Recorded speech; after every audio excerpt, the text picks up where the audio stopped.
हे राधे, जय श्री कृष्णा। प्यारे भक्तों, आज के इस वीडियो में हम पुरुषोत्तम मास के परमा एकादशी के बारे में बताने जा रहे हैं, जिसे हम हरिवल्लभा एकादशी के नाम से भी जानते हैं।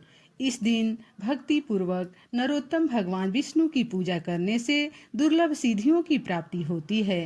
प्रेम से बोलिए विष्णु भगवान की जय। ओम संताकारं भुजगशयनं पद्मनाभं सुरेशवं विश्वाधारं गगनसदृशं मेघवर्णं शुभांगमं लक्ष्मीकान्तं कमलनयनं योग्यविद्यानगम्यं वन्दे विष्णुं भवभयहरणं सर्वलोकैकनाथं।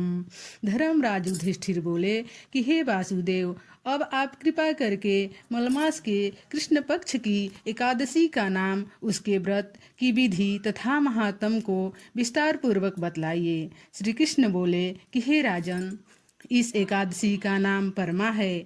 इस व्रत के प्रभाव से समस्त पाप नष्ट होकर लोक में सुख तथा अंत में मुक्ति मिलती है। शुक्ल पक्ष की एकादशी के समान ही इसकी विधि है। नरोत्तम भगवान का भक्ति पूर्वक पूजन इस एकादशी में करना चाहिए।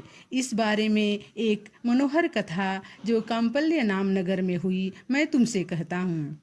प्राचीन काल में काम्पल्य नामक रमणीय नगर में सुमेधा नाम का एक अत्यंत धर्मात्मा ब्राह्मण रहता था। इसकी स्त्री भी अत्यंत पतिव्रता थी, परंतु दुर्भाग्यवश वे अत्यंत दरिद्र थे। अनेक मनुष्यों से भिक्षा मांगने पर भी उनको भिक्षा नहीं मिलती थी। इस कारण भली प्रकार भोजन, वस्त्र और रहने का स्थान तक नहीं था। रूप व यौवन से संपन्न उसकी स्त्री अपने पति सहित अत्यंत कठिनता से जीवन निर्वाह किया करती थी। कई कई दिनों तक भी उपवास करना पड़ता था, परंतु उनकी पतिव्रता स्त्री स्वयं भूखी रहकर भी अतिथि सत्कार अवश्य करती थी और अपने मुख पर कभी मलिनता तक न आने देती थी।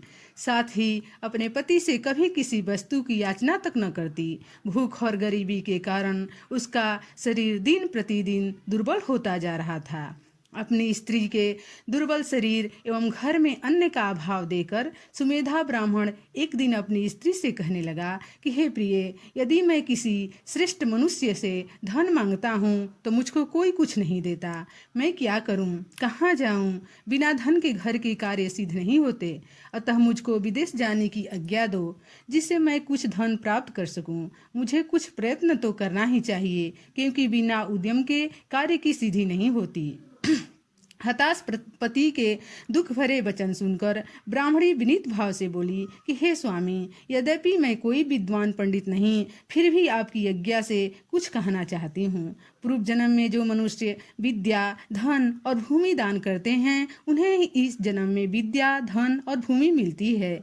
यदि कोई पूर्व जन्म में दान नहीं करता तो भगवान उसे केवल अन्न ही देते हैं। मैं आपका वियोग नहीं सह सकती। पति रहित स्त्री की संसार में माता, पिता, भ्राता, ससुर तथा संबंधी आदि सभी निंदा करते हैं, इसलिए आपको यहीं पर रहना चाहिए। अपनी स्त्री के ऐसे वचन सुनकर वह ब्राह्मण परदेश नहीं गया और काम्पल्य नगरी में ही दिन काटने लगा।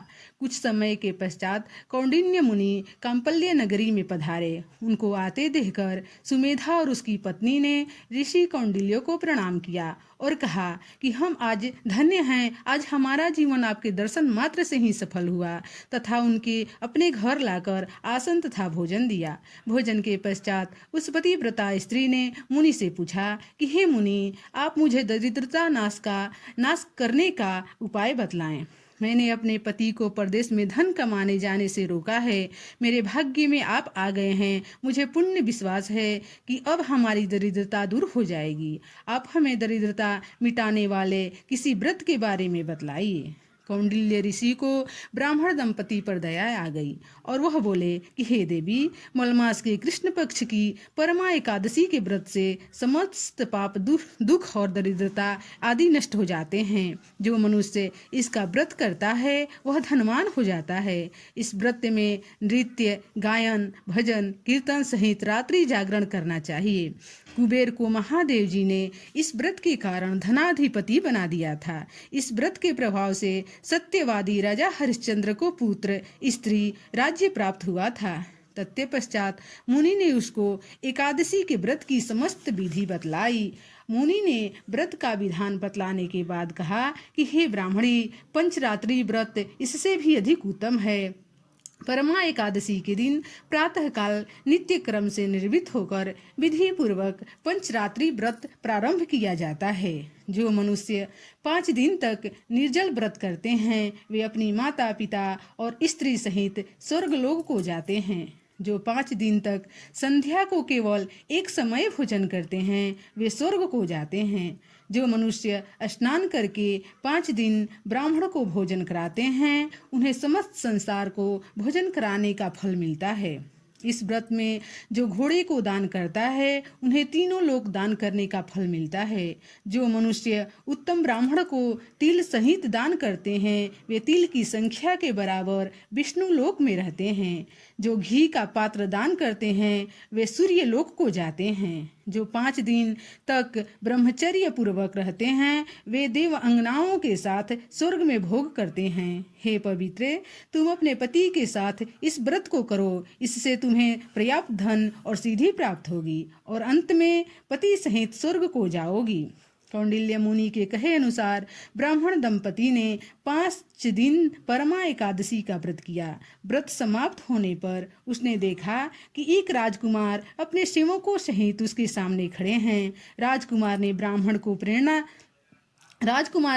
को प्रेरणा से एक सुंदर नवीन मकान जो कि सब वस्तुओं से सजा हुआ था रहने के लिए उन्हें दिया। साथ ही राजकुमार आजीविका के लिए 1 ग्राम देकर अपने महल को चले गए। वे दोनों इस व्रत के प्रभाव से अपनी संतानों सहित अनंत सुख भोगकर अंत में स्वर्ग लोक को प्राप्त हुए।